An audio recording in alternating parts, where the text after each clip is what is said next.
Everyone, in this quick video, I'm going to show you the basics of doing research as a college student for an academic presentation if you're taking listening and speaking, or this can also be applied to writing classes if you're taking ESL 106 or another writing class. So first I'm going to show you how to research using the Palomar College Library databases, and then I'll show you how to use Google and give you some advice to make sure that you're choosing academic sources that are appropriate for college papers or speeches. Okay, so first I'm going to share my screen to show you how to use the libraries page. So I'm going to start on the Palomar College website. And when you go to the Palomar College website, www.palomar.edu, there's a library link right here at the top. So I'm going to click that.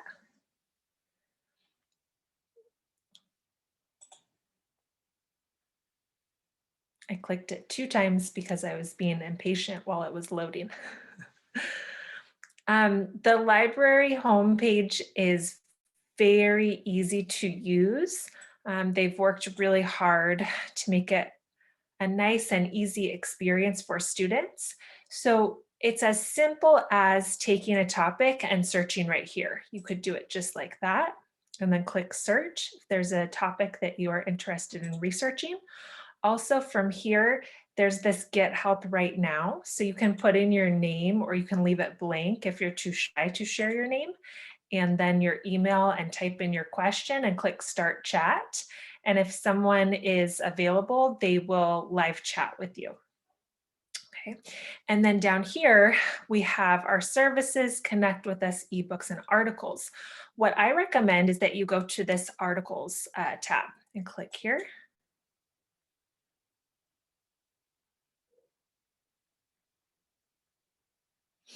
Okay, and then there is a video if you're interested about finding articles, or you can continue to scroll down here and use the research databases. Okay, so you can see the first search term that I tried was grit. I'm going to try a different search term with you. So let's take the academic speaking and listening class as an example. In this class, the first speech or the first talk that you will give, the prompt is here. Based on personal experiences and research, what are some obstacles ESL students face, and what are some ways to overcome these obstacles? You may choose to talk about what ESL students can do and/or what needs to be done by educators, schools, society. So you can focus either on what the individual ESL student can do to overcome his, her, or their obstacles, or you can focus on what society, what outside influences can do to help ESL students overcome these obstacles. Okay, and then based on what we've studied, because we've looked at grit and growth mindset, we've looked at success. Those are some good key terms that we can use in our search. So if I go back to our search on the libraries page, I'm going to put in grit and student success and see if I can get some information on what we can do to overcome the obstacles that students face. And notice I didn't put ESL students into my search because I don't think that there's going to be too much research on that, but I can use a more general topic and then apply that as a person with experience being an ESL student. Okay, so here we have 28 pages of results. That could be overwhelming, but you can look at the titles, see if it looks like something that matches what you are going to talk about. So grit plus talent equals student success. That could be interesting, or developing student success through persistence. What I want to show you is that you can just click right here to see the PDFs and you can download them. This is cultivating grit in expanded learning programs. That sounds a little bit specific, so I might skip that one. How kids really succeed. That sounds interesting. I don't know if it will apply directly to ESL students, because it says it's about stress in children and cognitive development, but I think it certainly could. Here, this says that grit is overemphasized. Um, and this one looked really interesting to me. Some educators are calling the concept of grit racist. And I think that was hinted at in one of the talks that we listened to. The former teacher, or maybe he's currently a teacher, talked about how his students of color, it was more than grit that got them to succeed. It was really human connection, people helping them because they had a lot of obstacles. They needed someone to offer them some support and some help, or maybe they wouldn't have found success after being incarcerated or having a mother addicted to heroin and then having a baby at a young age, being a single mother alone. They needed people to help them. It wasn't just grit that got them the success that they were looking for. Okay, this one looks interesting about Hispanic American college students and immigrant students. Ganas is all you need. That looks really interesting, and that could relate to our topic of ESL students. So for any of these, you would just click on the PDF full text.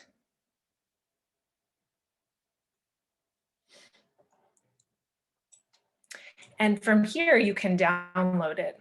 My window just went away. You can then start to read the article to see if it's something that's interesting to you. You can also see how long it is. This one's a shorter one that I know might be appealing to some students. Some of them are longer, like 28 pages, so you might feel more intimidated by those. I think I noticed that the first one is 18 pages.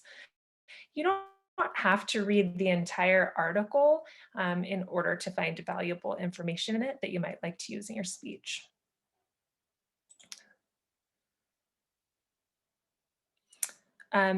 And then you might have noticed that there are some tools on the side if you want to add it to your Google Drive or if you want to send it to your email. So that's kind of cool. So you can take a look and see what you're interested in. Okay, so again, if you're going to use the library, you know that your sources are safe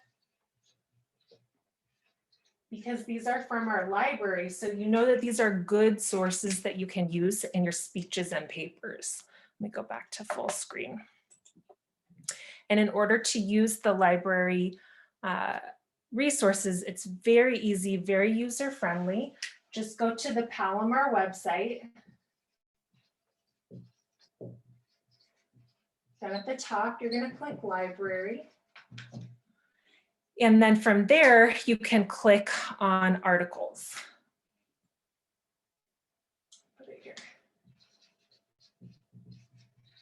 And then you just go ahead and search, and you can always click on the PDF full text if you see an article that you like.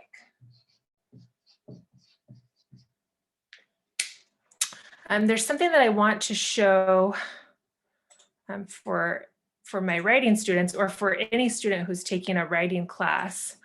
One of these buttons does an MLA citation for you. Maybe it's this one.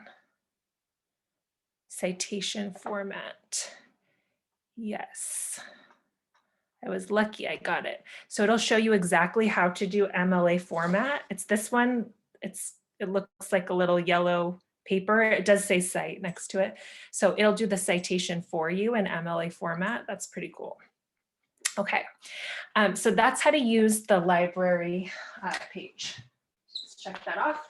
Okay, now let's go next to Google. So with Google, you have to be careful.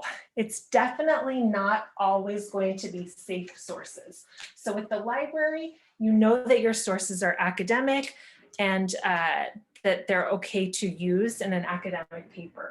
With Google, who knows, right? You have to be a little bit more analytical. You need to analyze the sources to make sure that they are appropriate, that they are academic.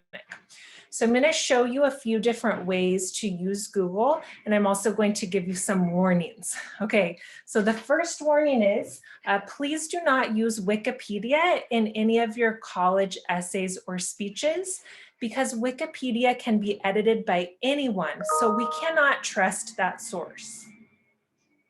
Anytime you find a source on the internet, you need to check the source to make sure that it is a legitimate organization or an author that we can trust, okay? So check the website. If the website ends in .org, it's an organization. So maybe we can trust it, maybe we can't. You have to check the organization. So what I usually do is I look on the page to learn more about the organization, or I Google the organization after I find the source to see what the credibility is. If it ends in .edu, it's an educational source. So it's probably okay, but check the education or the educational institution. So if it's from Harvard University, that's a very famous university in the United States, you can trust it. But if it's something that you can't find any quality information on, then maybe it's not a good source. You can always check with me. And then if it ends in .gov, you can probably trust it. It's a government website page. Okay, so .org, .edu, and .gov are the best to look for. .com, it's really hard to know where the material is coming from. But again, you can use .com, just check what the source is. Look for an author, look for the organization, and then Google that author or Google that organization to find out about the credibility. Okay, some other tips. You could Google for news articles because even though news can be biased, especially if it's politics, you have to be very careful with the news. But for example, if it's reporting on someone's personal experience, like a student's experience finding success, it would be okay to use a news site in that case. So you can always Google a topic plus the news. So student success, grit news, or something like this, or student obstacles news, and look for news articles to get personal experience. There's also a filter. You can filter for scholarly articles on Google, so you could use that filter as well. Okay, so let's try it. Let's take a look. Let me share my screen again. Okay. And I have a lot of windows open. Okay, let me go back here and let's just go to Google. Okay, and this time I'm going to Google the same student success grit. Actually, let's do a different topic for fun. Let's do student success obstacles. Okay.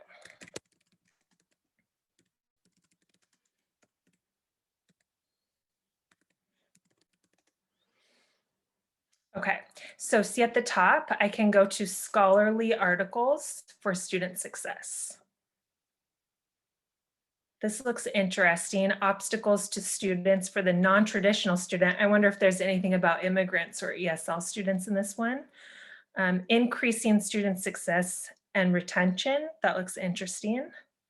The underestimated significance of practitioner knowledge in the scholarship on student success. I'm not sure if this connects with our topic. I'm not sure if I understand its title. Building school community partnerships, collaboration for student success. That sounds interesting. It might be about how the community or how society can help support students in their success.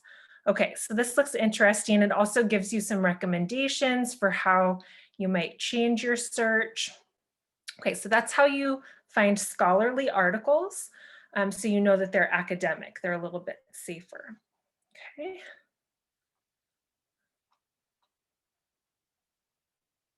Okay, so here, this website is eab.com. So let's look at that. Let's say you want to read about barriers to student success, but this is a .com website. You're not sure if this is a safe source or not. Okay. Cookies. So looking at this site, it's by this person.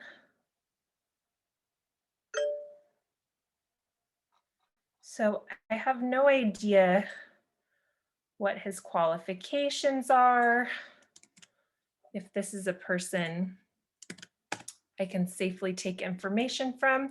So I found the author. Now let me find out about his background.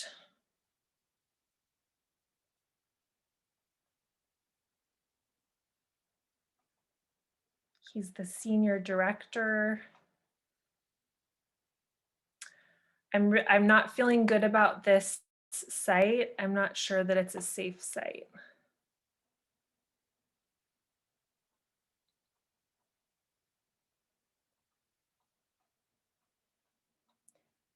Yeah, so I probably wouldn't use this one. I could look more if I really love the article. I could look into this institution, EAB, but I'm not feeling good about that site, that that's a safe source to use.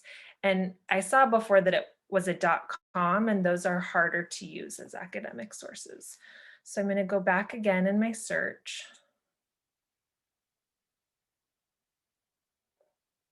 Okay, now this one says Oxford, which is a famous university, but it's .us. I'm not sure. Plus it says mental health stigmas, which sounds interesting. That's certainly a barrier to academic success. This one's another .com that I've never heard of. This one's a .org. Here's Humboldt.edu. So that looks like maybe Humboldt University.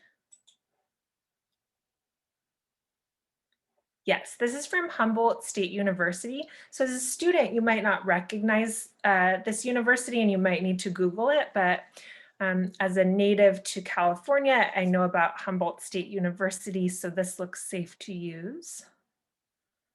I can say in my speech or in my essay, according to Humboldt State University. This just has some very basic information that I might like to use in my speech. Okay, so again, here's the .org. I would want to Google the organization. Let's just try immigrant, or I could do ESL, but let's try immigrant student success obstacles. So here's some scholarly articles. Ooh, this sounds interesting. Based on researchers, so I could look at these. Immigrant college students' academic obstacles. That could be very interesting.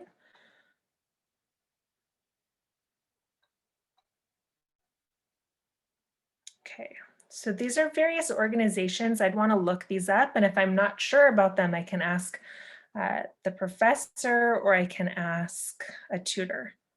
The obstacles unauthorized students faced in post-secondary. I don't really like the word unauthorized, but okay. Yes, so we've got a lot of possibilities here. Okay, so I hope that this gives you the ideas that you need to do research. With the library, you always know that you're safe.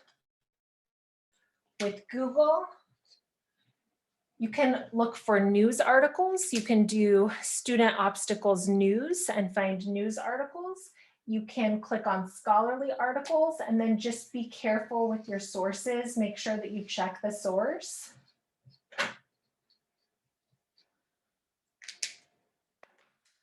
I didn't show you a news example, so I'll just do that quickly. Go back to Google. So I'll do immigrant student success obstacles news and get some news articles.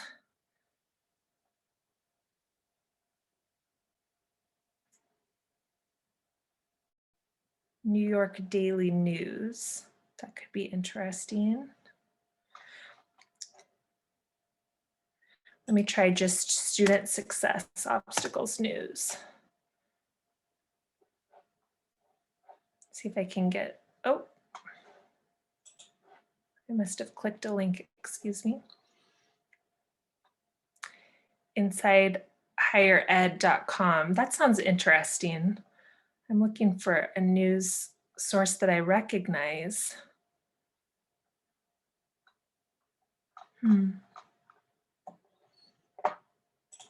Let me just try student success news.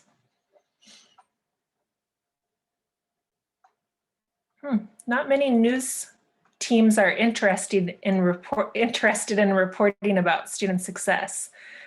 That must be because news likes to report negative things. So maybe student success isn't the best topic to show you, but to show you how to search for news articles, but it can be done. So another topic that I've taught before is to analyze what makes a great teacher. And there are lots of news articles about good, inspiring teachers and also really bad teachers who have done some bad things. So that would be an example of a topic maybe that's easier to find more news articles. Okay, so there you have it. I hope this presentation was helpful to you. If you need help doing research, please just go into the library's webpage and use the chat function or ask me or go to tutoring. There are so many people who are happy to help you. Okay, thanks. Bye.